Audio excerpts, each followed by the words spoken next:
You think beauty is a blessing? Think again. Behind the glowing selfies, flawless angles, the head-turning curves in those eyes that draw attention like gravity, lies a brutal, rarely spoken truth. Beauty real, magnetic, soul-arresting beauty can be a curse. Society worships it, media monetizes it, men chase it. But very few ever pause to ask, what does it actually feel like to live inside that skin? Let's start with the one thing no one wants to admit. Being beautiful can be deeply, quietly isolating. You'd think the most stunning women walk through life effortlessly admired, adored, always wanted. But here's the twist. They're wanted, not seen, desired, not known. And slowly that hollowness begins to eat away at them. Take Vanessa, 500,000 Instagram followers, model, influencer, a face you'd see on billboards, a body brands pay to feature. But her DMs, not love, not warmth, not connection, just, damn, you're so bad. Wife material, let me fly you out. I'd do anything for a night with you. Thousands of messages, but not one asked, how are you, really? She once told a friend in a whispery voice after crying behind closed doors, every guy I've dated made me feel like a trophy, not a person. They never listened to me. They wanted the image, never the soul behind it. That's the dark irony. The more beautiful you are, the more invisible you become. Because people stop looking at you. They look at what they can get from you. The mask of adoration hides predators. And that's where toxicity seeps in. The controlling boyfriends who treat her like property.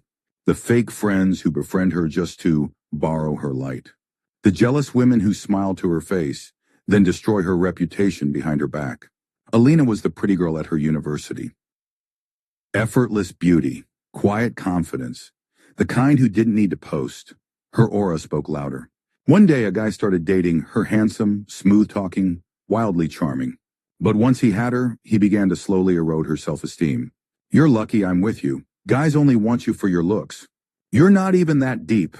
Who would love you without that face? He projected his insecurity by poisoning her mind. Why? Because when a woman's beauty outshines a man's ego, he either protects her or destroys her. A man is as disturbed as he allows himself to be. Marcus Aurelius. Stoicism teaches us this. People don't see you as you are. They see you as a symbol of their fears, desires, or inadequacies. If you're stunning, people assume you're confident, high maintenance, cold, or manipulative. They don't wait to learn your story. They assign you one. And often that story is designed to keep them safe from your perceived power. So what does the beautiful woman do? She becomes guarded, wary. She learns to mistrust compliments, to look for the motive behind kindness, because she's been burned too many times. Jade was the pretty best friend, the one everyone joked about. You can't stand next to her in pictures. She gets all the attention, but slowly her friends began to disappear. She was never invited to girls' night. She found out a friend deleted photos where she looked too good. Another spread rumors that she was easy, because too many guys liked her. What did Jade do? Nothing. She simply existed. That's all it took. Beauty attracts love, but rarely trust. Because people assume you're already loved, that you have everything, that you couldn't possibly be insecure, lonely, or exhausted from being reduced to a surface. So no one checks on you. No one comforts you. And you learn to suffer in silence, while the world applauds your perfection. Beauty breeds fear in men and envy in women. Let's start with men. You'd think they'd be drawn to beauty comforted by it. But in reality, a truly beautiful woman doesn't just attract men. She intimidates them. Not because she tries to, but because her very presence exposes them, their insecurities, their doubts, their unhealed wounds. Dahlia was breathtaking, not just in looks, but in poise. She didn't chase. She didn't beg. She had standards. Men flocked, but then flinched. One guy confessed after ghosting her, "You made me feel like I wasn't good enough. Like you didn't need me." Did she say that? No. Did she imply it? Never. But her self-possession triggered his deepest fear, invisibility. Men are taught to pursue, to be the prize. But when a woman is already whole, already desired, already elevated without their help, many feel unnecessary. And nothing crushes the male ego more than feeling replaceable. We suffer more in imagination than in reality. Seneca. When a man sees a stunning woman, he often doesn't see her. He sees his own imagined failure. He envisions rejection, humiliation, loss of control. She becomes a test he's scared to fail. So instead of approaching with honesty, many opt for avoidance, sarcasm, or passive aggression. They downplay her, objectify her, or worse, try to break her confidence just to feel powerful again. That's not seduction. That's insecurity wearing masculinity as a mask. And then there are the women. Not all, but enough to leave scars. You'd think women would uplift each other. But when beauty walks into a room, many don't see a sister, they see a threat. To their attention, their desirability, their control over the space. Mira was invited to a birthday dinner by a friend. She dressed simple, elegant, not flashy. But the energy shifted the moment she arrived. The birthday girl smiled, but it didn't reach her eyes. The other women stopped talking. One scanned her up and down and whispered, "Oh, she came." Later that night, Mira checked her phone. She'd been removed from the group chat. No explanation. Just silent exile. Not because of anything she did, but because of how she made others feel about themselves without saying a word. People judge you through the lens of their own insecurities. If someone is able to show me that what I think or do is not right, I will happily change, said Marcus Aurelius. But most people don't think like this. Most aren't self-aware enough to admit, this discomfort I feel it's mine, not hers. Instead, they rewrite the narrative. She's fake. She probably sleeps around. She's trying too hard. Or the most dangerous lie of all, she thinks she's better than us. All to soothe one unspoken ache. She threatens my reflection. The emotional cost of being the mirror. Because that's what a beautiful woman is. A mirror that reveals everything others want to hide. For men, their inadequacy. For women, their comparison. For society, its obsession with control. And so she is punished. Silently, subtly, repeatedly. Until she learns to dim her light just to survive. Layla was smart, capable, respected by clients. But she also happened to be beautiful. One day she applied for a leadership position at her firm. She had the numbers, the experience, the leadership, but she didn't get the job. Later, a colleague confessed what was said behind closed doors. She's too distracting. We need someone who won't stir the pot with the senior execs. Her beauty made the men uncomfortable and the women defensive. She wasn't denied for lack of skill. She was punished for existing. Freedom is the only worthy goal in life. It is won by disregarding things that lie beyond our control. Epictetus. When your appearance holds power in a world driven by ego and insecurity, others will try to claim that power or strip it away. So what do? They reduce beauty to a performance, smile more, a liability, too attractive for the role, a commodity, use it to your advantage, a weapon, she seduced her way to the top. It's no longer your beauty. It's a chess piece they move to serve their agenda. Naomi worked in tech, male-dominated. She didn't flirt. She didn't bend. She kept her work sharp and her reputation cleaner. But when she received praise from the company's CEO for her performance, rumors spread like wildfire. She must have slept with him. She's using her looks. She's not even that smart. Not one person mentioned her sleepless nights, her innovation, her deliverables. Her beauty became a shortcut for everyone else's envy. It gave them an excuse to erase her merit. Beautiful women often feel like they're trapped in a double bind. If they embrace their looks, they're shallow or vain. If they ignore them, they're wasting their potential. If they succeed, it's assumed they use their appearance. If they fail, it's proof beauty isn't enough. So they live in a constant performance, balancing between downplaying their beauty to be taken seriously and using it strategically to survive in a world that already sees them as an asset. Know your power, but don't be owned by it. No man is free who is not master of himself. Epictetus. The Stoics remind us, power is neutral. It is only dangerous when it controls you. And beauty, true beauty, is a power that must be understood, not just possessed. If you don't define how it works, someone else will define it for you. And the moment that happens, they can trade you like currency, use you, frame you, devalue you. Not because you lack worth, but because they can't handle it. Let's end where most people assume beauty makes life easiest, romantic love. Fairy tales taught us, the beautiful girl always gets the prince. Reality? The beautiful woman often gets everything but love. Why? Because most people don't fall in love with her. They fall in love with the idea of her, and that is a curse wrapped in flattery. Sophia is breathtaking. When she walks into a room, silence follows. She's dated actors, entrepreneurs, CEOs. She's never had trouble attracting men until it came to one thing: being seen. Every man she dated had expectations. One wanted her to post seductive pictures to boost his brand. Well, one wanted her to tone it down so other men wouldn't stare. One said, "You're not like other girls. You're perfect. Perfect. Not real, not human, not flawed. Just idealized." And that's the problem. When you're constantly put on a pedestal, there's no room to breathe. No room to cry. No room to be. You're a projection, not a partner. Love is the attempt to form a friendship inspired by beauty. Marcus Aurelius. The Stoics understood. True love is not obsession, not fantasy, not possession. It is witnessing with clarity, humility, and depth. But clarity is rare. Most people don't love, they consume.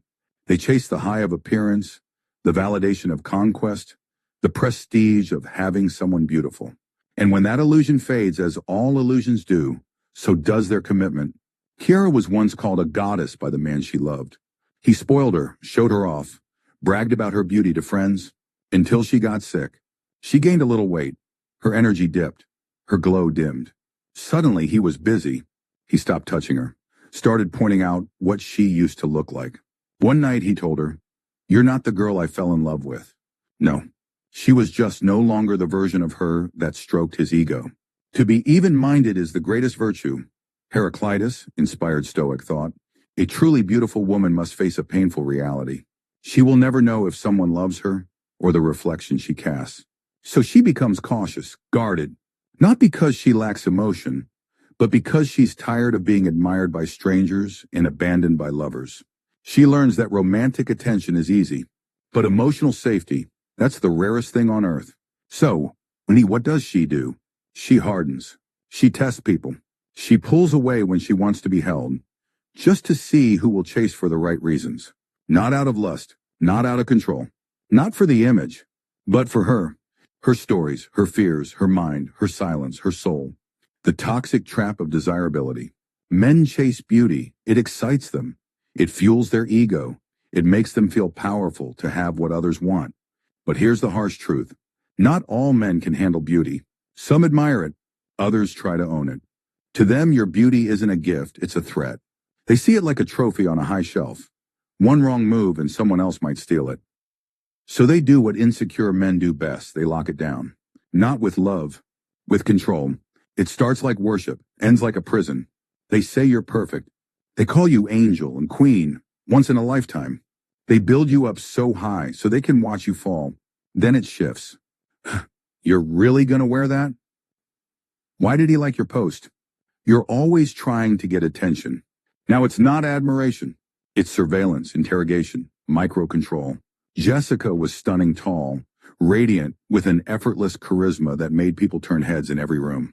She had won local pageants, signed small modeling gigs, but she didn't lead with her looks.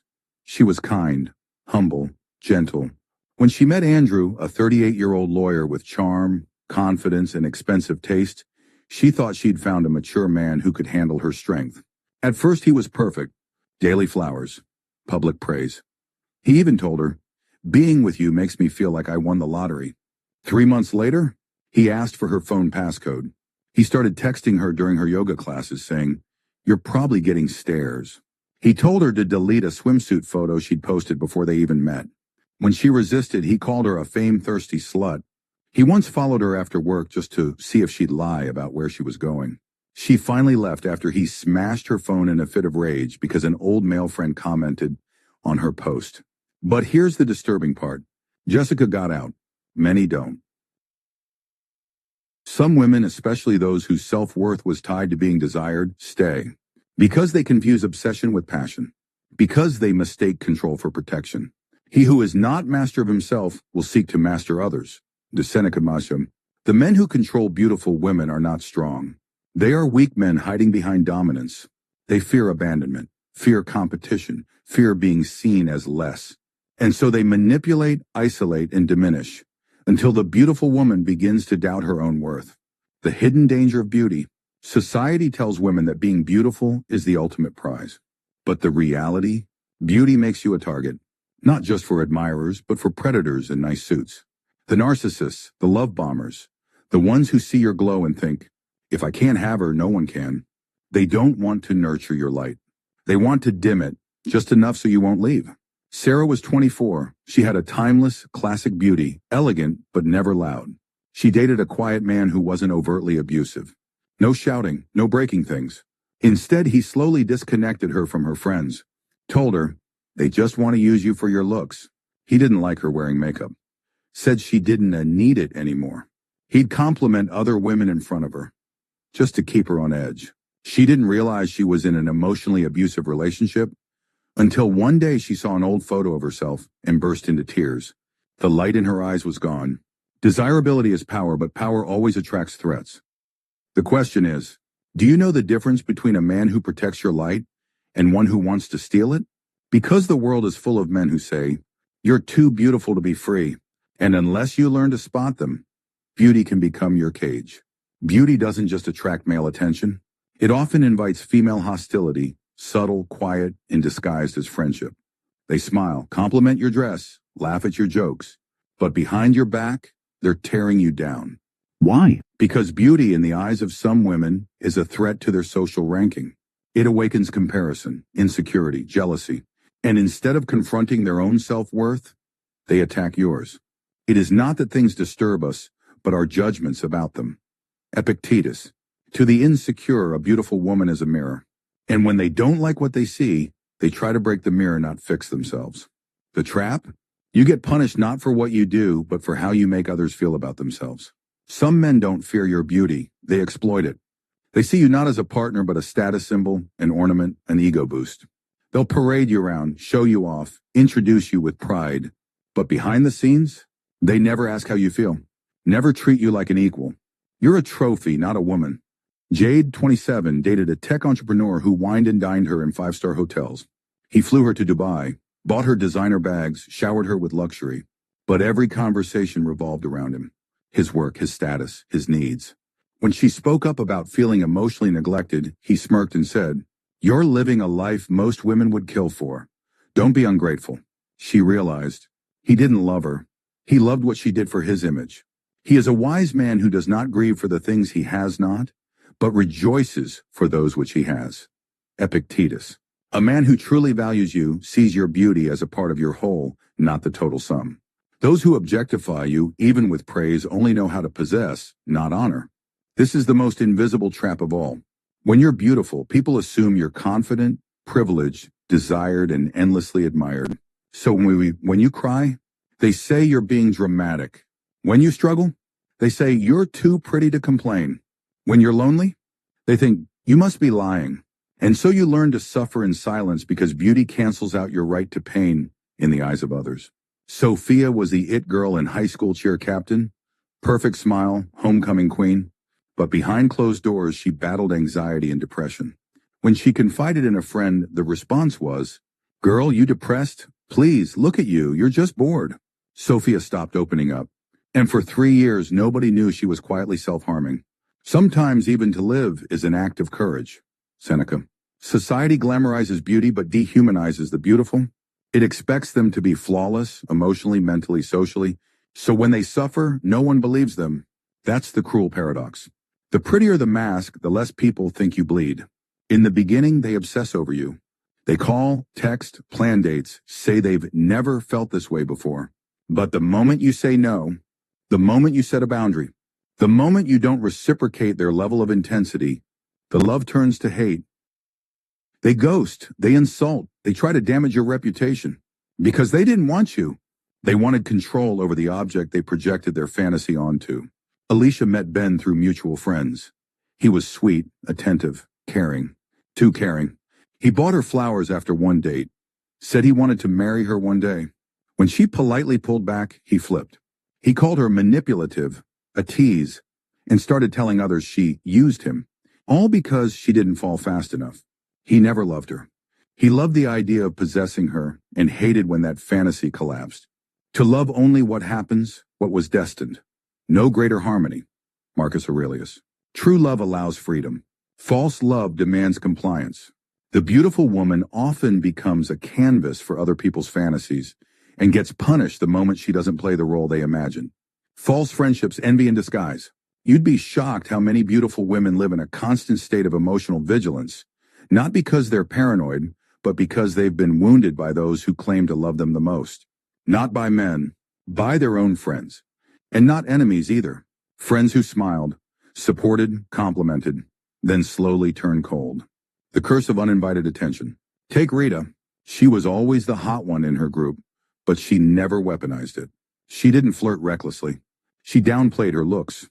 She wore oversized hoodies and skipped makeup around her friends just to blend in. But the male attention, it kept coming. At the bar, at parties, even at the grocery store. Guys would single her out, even when she was clearly with friends. And that's when the betrayal began. The silent rebellion. It started subtly. Side jokes she wasn't included in. Group chats where she was conveniently forgotten. Compliments that became poisoned. Of course you don't have to try. You're Rita. You probably don't even need personality. Then came the social punishments. She was left out of plans, gossiped about.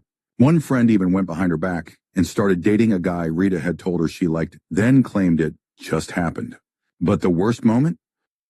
At a party, her so-called best friend accidentally spilled red wine on her white silk dress. Laughed. No apology, no concern, just a smirk. Later, when Rita confronted her, the mask slipped. With venom in her voice, her friend hissed, "Maybe if you weren't so obsessed with being pretty, you'd have real friends." Rita wasn't obsessed. The friend was. Lexi, another woman labeled too pretty, was asked to be a bridesmaid at her friend's wedding. The bride told her what to wear. No heels, minimal makeup. She agreed out of respect. But then a week before the wedding, she found out the bride had warned the other bridesmaids. "Make sure Lexi doesn't outshine me. She always tries to steal attention." Lexi didn't even want the attention. But her presence alone was seen as a threat. At the reception, the DJ accidentally skipped her speech. Her name was mispronounced during the introductions. She was seated far away from the wedding party. Everyone smiled, but she felt the chill under every hug. Envy is the most disguised form of hatred. Unlike open aggression, it wears perfume. It compliments you while resenting every inch of your skin. It pretends to uplift you while praying for your fall. What makes this even more cruel is that society pressures women to look beautiful, then punishes the ones who succeed. This is the stoic paradox of female beauty. You become what the world tells you to be, and then are cast as the villain for achieving it. Ever had a friend who only compliments you when she's in a relationship, gets passive-aggressive when others compliment you, suddenly mirrors your style and then mocks it, vanishes when you're going through something, but shows up when you win only to downplay it? That's not support. That's covert competition wrapped in pretend sisterhood. Many beautiful women learn the hard way. Not every smile is safe. Not every friend is a fan. Some are waiting for you to trip. Others are trying to make you the hidden insecurities no one sees. You'd think being beautiful means confidence, that it's the fast pass to a perfect life, adored, envied, praised. But the irony is brutal. For many highly beautiful women, the world worships your face but forgets your soul. You're treated like a goddess, but only as long as you stay perfect. And that's where the prison begins. The perfection trap. When you're celebrated only for how you look, your self-worth becomes fragile. It's no longer built on who you are, but how flawlessly you appear.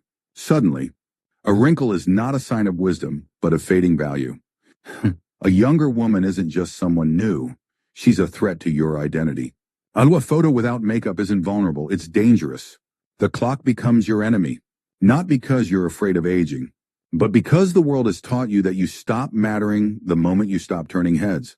Olivia, a former Miss California, appeared on a podcast last year. At 35, stunning by any standard yet, she broke down in tears when asked how she sees herself today. "I don't see me, I see what I've lost.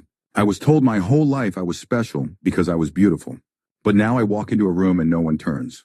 And I realize I never learned how to exist beyond being hot. I don't know who I am without beauty." That's not vanity, that's identity trauma. Online, you see them glowing. Perfect angles, clean skin, captions about self-love and empowerment. But what you don't see, the influencer who booked a bikini shoot and didn't eat solid food for 72 hours. 22-year-old model who had Botox in her jawline because she was told it makes her more symmetrical. The fitness girl who vomits behind the gym before her cutting progress photo. The actress who cries before red carpets because she feels like an imposter, like she's faking the perfection everyone expects. Their captions say, confident, radiant, strong. Their reality says, starving, anxious, numb. The tragedy beneath beauty. Here's the dark truth. A beautiful woman is often the loneliest person in the room Because people don't approach her to connect, they approach to consume. They want a piece of her glow, not the weight of her heart. And when that glow fades, they vanish. She becomes haunted by her younger self. A ghost chasing her own reflection, desperate to keep up. And no one sees it. Because society says, "You're beautiful. What could possibly be wrong?" And it doesn't end there. Because the pressure to preserve beauty can turn into something far more dangerous. Control, obsession, addiction. To be admired, to be envied, to stay relevant. The prison of perfection. The world worships beauty, but it demands perfection. And not just physical perfection. No, if you are a beautiful woman, you are expected to be everything to everyone, all the time. You must be flawless but humble, sexy but modest, desirable but untouched, emotional but emotionally controlled, feminine but never too powerful. The rules are unspoken but brutal. You're allowed to be beautiful as long as your beauty doesn't make anyone uncomfortable. The moment you speak your truth, the moment you express anger, cry in public, call out injustice, or demand respect, you're no longer beautiful. You're difficult, unstable, narnia too much. Take Lana, once the golden girl of Hollywood. Glossy magazine covers, late-night talk show darling. Fans adored her for being relatable and real, until she actually was. One night, a paparazzi video leaked, Lana sobbing, shaking, shouting outside her hotel after an awards show. She was having a panic attack. The media, it didn't pause to ask why. The headlines read, "Diva meltdown caught on tape." Is she losing it? Maybe not so perfect after all. What the world didn't see were the death threats. The obsessive fan who followed her across 3 cities. The stalker who mailed photos of her younger sister with disturbing notes. The trauma, the isolation. Her diagnosed PTSD. But none of that mattered. Because she'd dared to break the illusion. And society doesn't want the truth from beautiful women. It wants the fantasy. Naomi was everything his friends envied. Elegant, confident, gorgeous in a way that made people stop talking when she entered a room. But one night, in a moment of raw vulnerability, she broke down crying in front of her boyfriend. She confessed she'd been feeling emotionally drained, pressured to perform perfection in every aspect: appearance, behavior, energy. She said, "I don't know who I am when I'm not the beautiful one." 2 days later, he ghosted her. His final message? "You're not as put together as I thought. I need someone more emotionally stable." He loved her image, not her humanity. He was in love with the fantasy of the beautiful woman until reality showed up, mascara-stained and exhausted. A man's worth is no greater than the worth of his ambitions. Marcus Aurelius. What does society truly want from beautiful women? It doesn't want their reality, it wants their performance. And when a woman refuses to perform, refuses to be the emotional caretaker, the visual centerpiece, the silent symbol of perfection, she becomes disposable. This is not just cultural. It's psychological. Beautiful women hold symbolic power. They represent desire, aspiration, purity, status, and pleasure. But symbols aren't allowed to feel. The moment they do, they become threatening. The illusion cracks and society punishes them for revealing the cost of being worshipped. The psychological trap. Imagine being adored for a version of yourself you can't maintain 24/7. Imagine being punished the moment you act like a human being with flaws, pain, or confusion. This is the prison of perfection. You're expected to inspire, comfort, arouse, and elevate, but never inconvenience. And the worst part? Other women are watching, learning that beauty comes with a price. Never break down, never speak too loud, never stop smiling. Because the second you do, you're no longer the dream. You're a disappointment. Beauty is currency and its expiration date. Here's the cold truth no one dares to say out loud. Beauty is a currency. It buys attention, privilege, validation, and power. But like all currencies, it depreciates over time, especially when it's stored in a woman's face. Men can age into silver foxes. Wrinkles on a man mean wisdom, wealth, a distinction. But for women, each passing year feels like a slow erasure. At 21, she's worshipped. At 31, she's questioned. At 41, she's invisible, unless she miraculously doesn't look her age. As if looking 41 while being 41 is a sin. Marissa was once a high-end fashion model in Milan. Magazine covers, backstage passes, private jets. At 22, agents fought to represent her. At 24, she was flown out to Paris Fashion Week last minute. At 29, she walked into her agency for her annual review. The same man who once told her she had the face of a goddess looked her up and down and said flatly, "You've got a year left, maybe two, then you're too old for this market. No warning, no transition plan, just a shelf life, like expired milk." She laughed on the outside but cried for days. Because it wasn't just a job loss, it was the psychological collapse of a woman who had been trained to believe her worth was her youth. Jenna turned 30 and deleted all her social media. Why? Because instead of happy birthday, she got comments like, "Wow, 30 already? Still single? Don't worry, 30s are the new 20s. All well-meaning, right?" But every word dripped with the same underlying message. You're now racing the clock. Suddenly, her body wasn't a temple. It was a time bomb. The subtle humiliation of aging while female. It's not just models or influencers. It's the bank manager passed over for a promotion in favor of a younger hire with less experience because she has a fresher vibe. It's the actress who gets offered mom roles at 35, while her male co-star, age 52, is still cast as the romantic lead. It's the grandmother on TikTok who gets bullied for wearing makeup because she's trying too hard, while older men get praised for staying cool. Society turns women into flowers to be admired, then blames them when they wilt. The trap of external validation. It is not the things themselves that disturb us, but our opinions about them. Epictetus. When a woman internalizes society's obsession with her appearance, she becomes a prisoner of something she cannot control. Time. She chases creams, diets, procedures. Not for health, but for survival. Not because she wants to, but because she's terrified of becoming invisible. And yet the Stoics remind us, true value lies in what cannot be taken away. Your wisdom, your character, your discipline, your virtue. The tragedy? By the time many women realize their beauty was never their true power, they've already been discarded by a culture that sold them the illusion. Weaponized praise. Society praises a young woman's beauty not out of pure admiration, but as a way to anchor her identity to something temporary. It flatters her into attachment, then mocks her for aging. It's not praise, it's programming. You're so pretty, or it becomes, you used to be pretty. And finally, you're still trying? That's not evolution. That's psychological warfare. The dark deal of attention. Let's talk about attention. It's addictive, powerful, dangerous. Stunning women get used to walking into a room and feeling that electric buzz. The stares, the compliments, the envy. But what happens when it disappears? Many chase it, desperately. They post more, show more, inject more, exaggerate their curves, their lips, their personalities, anything to stay visible. Emily, a 22-year-old TikToker, shared in a live stream that when her posts started getting fewer likes, she broke down crying. She said, "I don't know who I am if I'm not the hot girl anymore." And that's the real cost. Beauty can get you a spotlight, but it can also blind you. You become dependent on external validation. And the moment it dims, you feel like you're disappearing. It doesn't protect you, it exposes you. People think beautiful women are lucky. But beauty doesn't protect you, it exposes you. To predators, to jealousy, to shallow relationships, to exploitation. Ask anyone who's been followed home from the club, or grabbed at a bar, or judged for simply wearing makeup to a job interview. Ask the women who cry in silence because no one takes their pain seriously.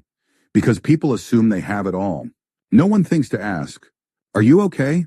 Do they love you for you or for what you look like?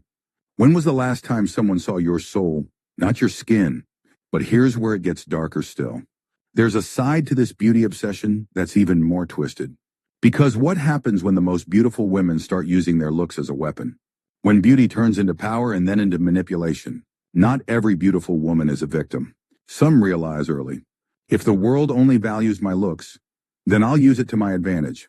And they do, sharply, strategically, ruthlessly. Let's be real, beauty opens doors. But some don't just walk through them, they kick them down, stepping over anyone in the way. They flirt to climb ranks, cry to escape consequences, play the victim to destroy reputations. They learn to twist perception because they know society will take their side if they play the right role.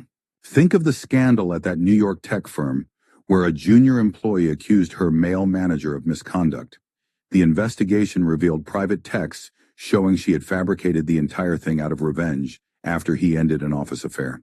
His career, over. Her Instagram following, doubled. It's uncomfortable to admit, but some women weaponize beauty. They realize that a pretty face can shift blame, distort facts, and trigger public outrage on command.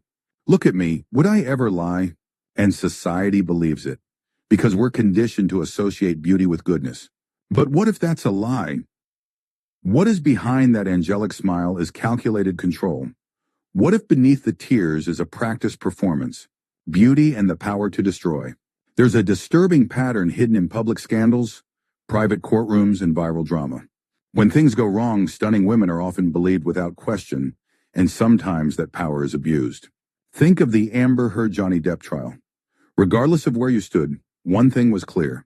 The world was stunned to see a man fighting to be believed. It shattered the illusion that men always have the power. Because sometimes the most beautiful woman in the room holds a silent weapon. Perception. She knows how to cry on cue. How to play helpless in public, powerful in private. She knows that a bruise on her story, real or not, can become a death sentence for someone else's reputation. And no one questions it, because we're taught to protect beauty even when it lies. The deception of self-love culture.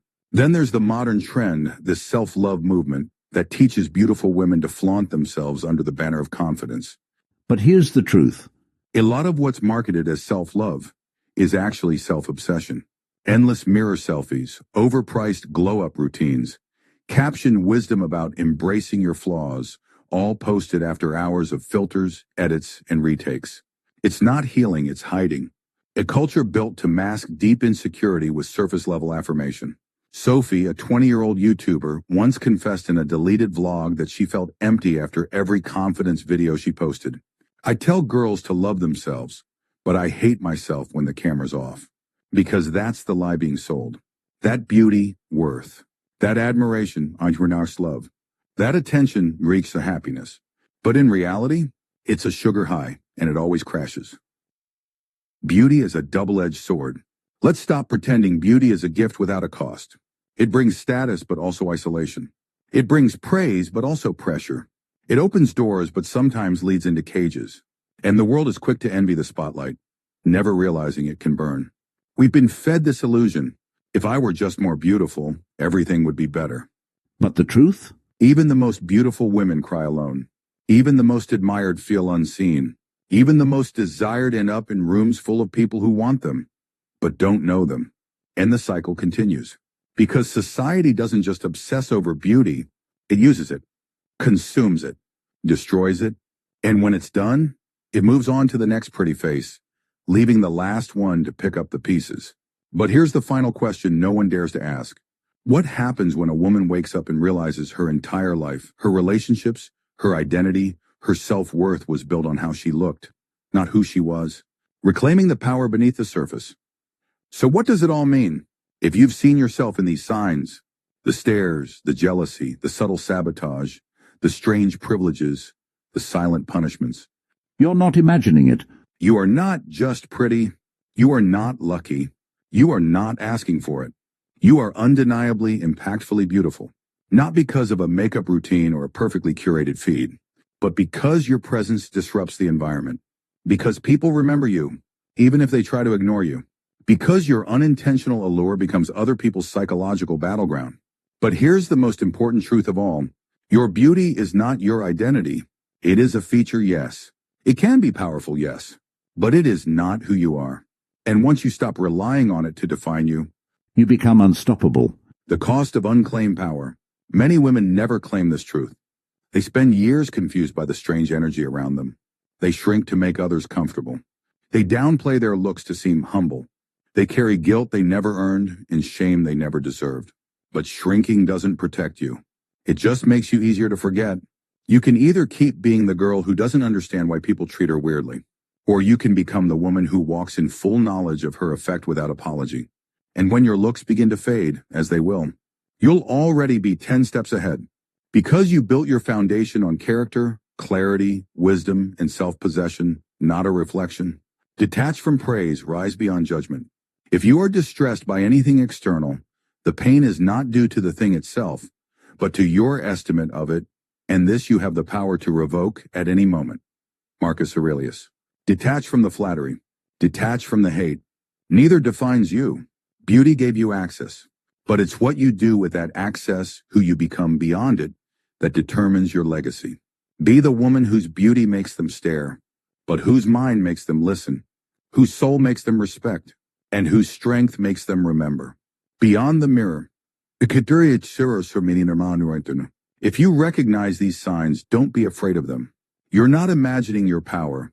You're just finally seeing it clearly. And if the world has been reacting to you in extremes, love, hate, obsession, envy, that's not a curse. That's confirmation. Now the question is, will you let it define you or will you rise beyond it? The choice is yours.